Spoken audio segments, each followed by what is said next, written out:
Hello and welcome to Life at Pig Row. And today, as we're moving slowly out of summer into autumn, my attention is turned to the dead hedge behind me, which you can see is full of life. But it's also beginning to collapse because it was only temporary, and I want to make something more permanent and more sinuous that spreads across the garden that I can use year in, year out by adding green material to it. So what I'm going to do is pull out all the material that's collapsed behind this. It's supposed to be a lot higher than it is at the moment.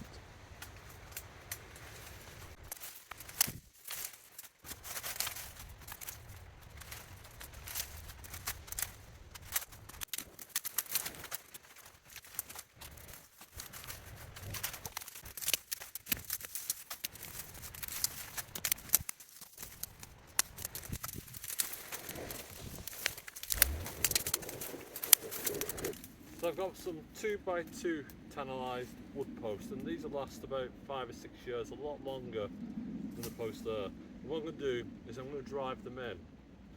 So nice and straight.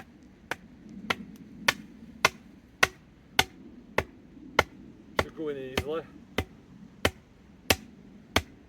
Now I could go straight across. That'd be a bit dull, wouldn't it? I want something that flows and is sinuous. So what I'm going to do is about 1 metre apart, I'm going to start curving up, and I've already mapped it out with some bamboo canes which are behind me where my path's going to be. So that's what I'm going to do, I'm going to follow it around. So that's my next one there.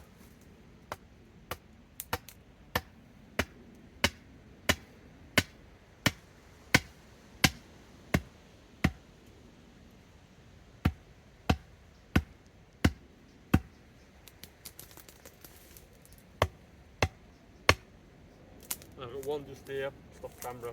This is my starter post.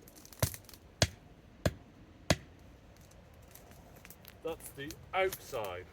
Now let's do the inside. Now as you can see, there's my post, and I want to come in about 2 feet away from that, and I'm staggering them.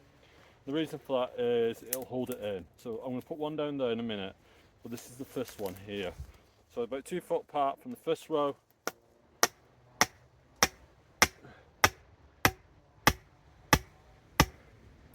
You want to hammer in until you can't hammer in anymore. Don't try and drive it in, you'll smash the post up. Remember, have a break. It's not the Olympics. There we go. That's our first post. And then I can go there, which is a bit closer, but you won't see it. So I'll go right down here. So you can see him right down now by the fence. And I'm going to drive that one in.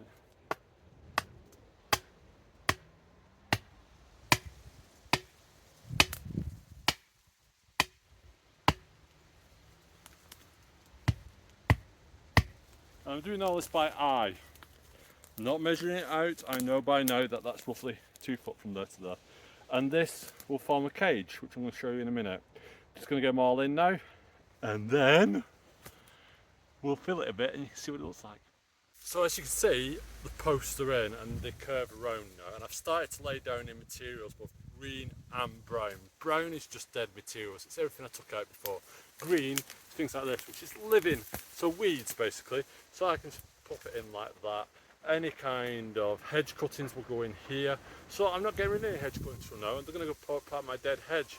And my dead hedge is going to go straight up this garden. It's going to protect my orchard on this side and my woodland garden, which will be on that side. So it'll be a mix of blending it together to create microbial life. What microbial life means is that tiny little bit of life that's in your soil and in the decaying process. And it's really important that we start protecting our soil. So let's crack on and I'll start to fill this up.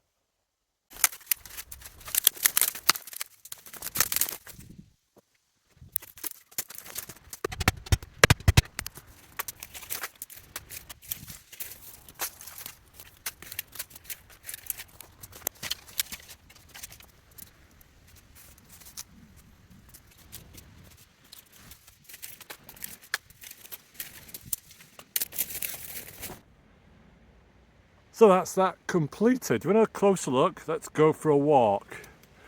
So there you go. There's the start of my hedge, and it's spinning around now. It's curving around nicely. Look at that. There's my hedge. There's plenty of room in the top for this year's cuttings. There you go. And here I am, a nice little sheltered area.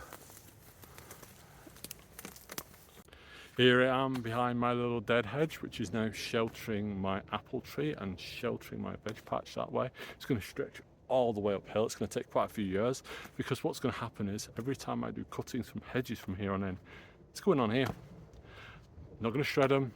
It's going on here. It's going to create habitat, but it's also going to give me something that is really old.